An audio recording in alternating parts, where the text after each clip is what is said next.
Friends ఈరోజు వీడియోలో నేను ఆలూ ఫ్రై చేసే విధానం గురించి చూపిస్తున్నాను నా స్టైల్లో. ఒకసారి అయితే చూడండి. ఫస్ట్ అయితే ఆలూస్ అన్నిటిని కూడా వేయించుకున్నాను ఉప్పు పసుపు వేసి. దాంట్లో కొంచెం ఉల్లిపాయలు కొంచెం వేసుకున్నాను, అలాగే కరివేపాకు, తాలింపు గింజలు, మిరపకాయలు కూడా వేసాను.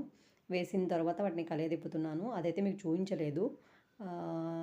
ఆ తర్వాత అయితే కొంచెం మగ్గిన తర్వాత అవి కొంచెం బాగా వేగిన తర్వాత నెక్స్ట్ ఉప్పు పసుపు వేసాను కదా, కారం కూడా వేసుకోవాలి. ఒకసారి చూడండి, వేస్తాను కారం కూడా. దానికి తగినంత ఉప్పు, తగినంత కారం అండ్ పసుపు కూడా వేసుకోవాలి. దీంట్లో నేనైతే పచ్చిమిర్చి యూజ్ చేయలేదు, కారం వేస్తున్నాను. కానీ చాలా బాగుంటుంది. అక్కడే ఉండాలి తిప్పేటప్పుడు, ఏంటంటే లేదంటే అడుగంటి మాడిపోతాయి, బాగోవు. చూడటానికి చాలా బాగుంటాయి. చూడండి ఒకసారి ఎంత క్రిస్పీగా ఉంటాయి. బట్ మాడకుండా అక్కడే ఉండి తిప్పుకుంటూ ఉండాలి. చూడండి ఫ్రెండ్స్, చాలా బాగున్నాయి. ఈ వీడియో మీకు నచ్చినట్లయితే ఫ్రెండ్స్ లైక్ చేయండి, అలాగే షేర్ చేయండి, సబ్స్క్రైబ్ చేయండి, బెల్ ఐకాన్ కూడా యాక్టివేట్ చేయండి. కారం వేసి తిప్పుతున్నాను చూడండి.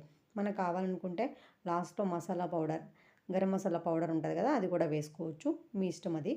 అంతే ఫ్రెండ్స్, చూస్తూనే ఉండండి మరిన్ని వీడియోస్ కోసం. Bye friends.